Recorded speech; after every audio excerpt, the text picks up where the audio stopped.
মদ এবং মাদক দ্রব্য যারা পান করে তাদের দুনিয়াবি ক্ষতি। ৫ নম্বরে মানুষদেরকে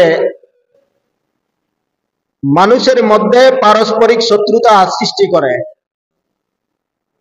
পারিবারিক অশান্তির কারণ হলো মাদক, সামাজিক অশান্তির কারণ হলো মাদক, রাষ্ট্রীয় আইন শৃঙ্খলা বিশৃঙ্খলিত হওয়ার কারণ হলো মাদক।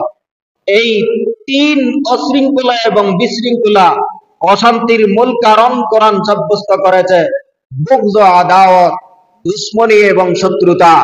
এই শত্রুতার মূল সৃষ্টিকারী হলো মাদক দ্রব্য। আল্লাহ বলেন, ইন্নামা ইউরিদুশ শাইতানু আন ইউকিয়া বাইনাকুমুল আদাওয়াতা ওয়াল বাগদা ফিল খামরি ওয়াল মাইসির। আল্লাহ বলেন, মদের মাধ্যমে, জুয়ার মাধ্যমে, এই দুইটা বস্তুর মাধ্যমে শয়তান তোমাদের মধ্যে পারস্পরিক শত্রুতা এবং বিদ্বেষ সৃষ্টি করতে চায়।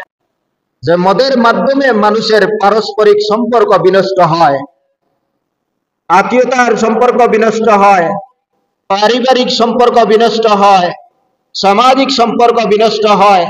প্রত্যেক একে অপরের মাদকসেবী ব্যক্তিকে তার পরিবারের কেউ ভালোবাসে না, মাদকসেবী ব্যক্তিকে তার প্রতিবেশী কেউ ভালোবাসে না, মাদকসেবী ব্যক্তিকে তার সমাজের কোনো ব্যক্তি ভালোবাসে না, মাদকসেবী কোনো ব্যক্তিকে তার রাষ্ট্রীয় কোনো ব্যক্তিও ভালোবাসে না।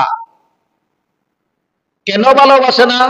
তার মধ্যে মস্তিষ্ক নষ্ট হওয়ার কারণে এমন অশালীন এবং অস্বাভাবিক আচরণ হয় যে অস্বাভাবিক আচরণে স্বাভাবিক মানুষ তার দ্বারস্থ হতে পারে না।